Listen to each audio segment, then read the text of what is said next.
नमस्कार दोस्तों, सी online classes में आपका स्वागत है।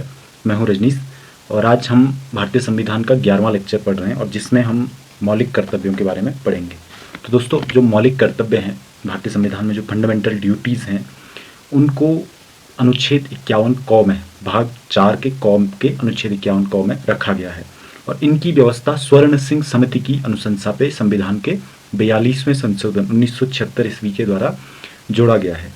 तो जो ये मौलिक कर्तव्य थे, ये हमारे मूल संविधान में नहीं थे। ये 1976 में जब आपातकाल चल रहा था भारत में, उस दौरान एक काफ़ी विवादित भी कहा जाता है इस संशोधन को। 42वें संशोधन हुआ था संविधान में और इस संशोधन में से बहुत सारी चीज़ें बाद में बदली भी गई, लेकिन इस संशोधन के द्वारा ही भारत के संविधान में मौलिक कर्तव्यों को जोड़ा गया था। जो हमारे मौलिक कर्तव्य हैं, जो संविधान में ये कहा गया है कि हर नागरिक को इन मौलिक कर्तव्यों का पालन करना चाहिए। और इन जो ये मौलिक कर्तव्य हैं, ये रूस जो तत्कालीन सोवियत संघ थे, उसका सोवियत संघ के संविधान से लिया गया है और मौलिक कर्तव्यों की संख्या 11 है। तो देखते हैं मौलिक कर्तव्य।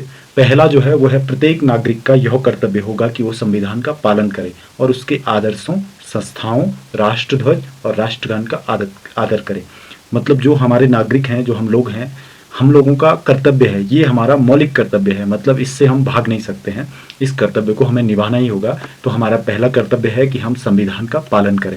जो हमारा भारतीय संविधान है, सबसे पहले हम उसको रखें, उसकी जो उसके नियम कानून कायदे हैं, वो सारी चीज़ें जो उसकी हमारी संविधान की बातें हैं, उनका पालन करें।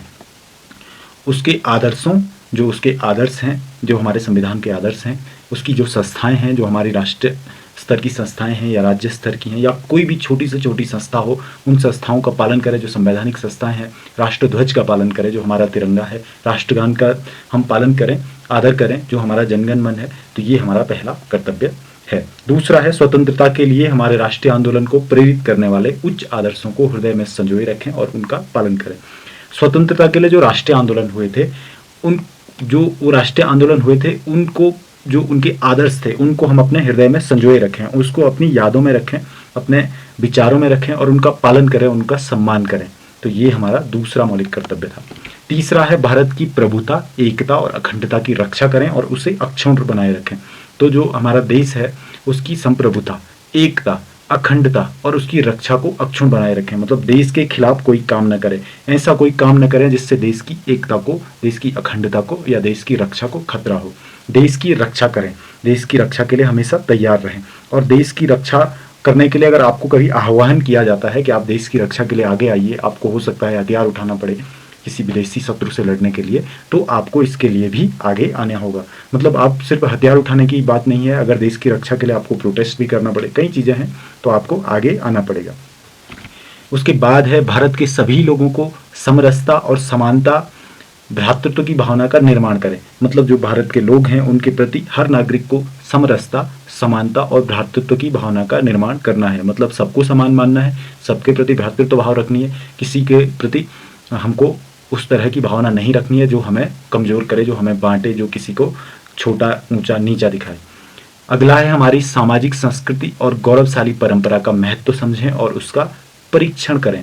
जो हमारी सामाजिक, सांस्कृतिक और गौरवशाली परंपरा है, जो हमारी परंपराएं हैं, जो हमारी संस्कृति है, उसका सम्मान करें, उसको समझें और उसके प्रति अपना आदर व्यक्त करें। अगला है, प्राकृतिक पर्यावरण की रक्षा करें और उसका संवर्धन करें। जो हमारा प्रकृति है, हमारे पेड़ पौधे, हमारे जीव जंतु हैं, हमारी धरती है, तो उसकी हम रक्षा करें, उसको हम संजोएं, ये नहीं कि हम उसको बर्बाद करें। अगला है, वैज्ञानिक दृष्टिकोण और ज्ञानार्जन की भावना का विकास करें। मतलब जो वैज्ञानिक दृष्टिकोण है उसका सम्मान करें, उसका जो ज्ञानार्जन की भावना है उसका विकास करें, वैज्ञानिक दृष्टिकोण की भावना को विकसित करें, जिससे देश में आधुनिक चीज़ों का सृजन हो, आधुनिक चीज़ें हमारे देश में बढ़ें, वैज्ञानिक खोजें हों। तो ये भी हमारा कर्तव्य है कि हम वैज्ञानिक दृष्टिकोण, ज्ञानार्जन की भावना का विकास करें। सार्वजनिक संपत्ति को सुरक्षित रखें, ये बहुत इंपॉर्टेंट है, जो हमारे देश में लोग कभी समझ ही नहीं पाए और शायद कब समझेंगे ये समझ नहीं आता है कि जो हमारी सार्वजनिक संपत्ति, हमारे रास्ते हैं, स्कूल है, कॉलेज हैं, रोड है, पानी की लाइनें हैं, बिजली की लाइनें हैं, आपका जितनी भी चीज़ें, स्कूल है, आपकी स्कूल की किताबें हैं, हर चीज़ जो हमारी सार्वजनिक चीज़ें हैं, उनका सम्मान करें। जो हमारी सरकारी भूमि है वो भी हमारी सार्वजनिक संपत्ति है, जो हमारे जंगल है वो भी हमारी सार्वजनिक संपत्ति है। तो उसकी सुरक्षा करें, उस संपत्ति का सम्मान करें, उसका सुरक्षा करें, उसको इसी ऐसे जैसे चल रहा है उस तरह से बर्बाद न करें। जैसे प्रोटेस्ट होता है तो लोग सरकारी बसों में आग लगा देते हैं, या कई लोग जो रोड के किनारे रेलिंग है उनको तोड़ देते हैं। तो ये एक तरह से देशद्रोह का काम है कि जो आप अपने सार्वजनिक संपत्ति को नुकसान पहुंचा रहे हो, क्योंकि जो हमारी सार्वजनिक संपत्ति है वो हमारे और तुम्हारे टैक्स के पैसे से ही बनी है, हम सब भारतवासियों के टैक्स के पैसे से बनी है। और ये बहुत जरूरी है कि हमें उस संपत्ति को संजोए रखना है, सुरक्षित रखना है।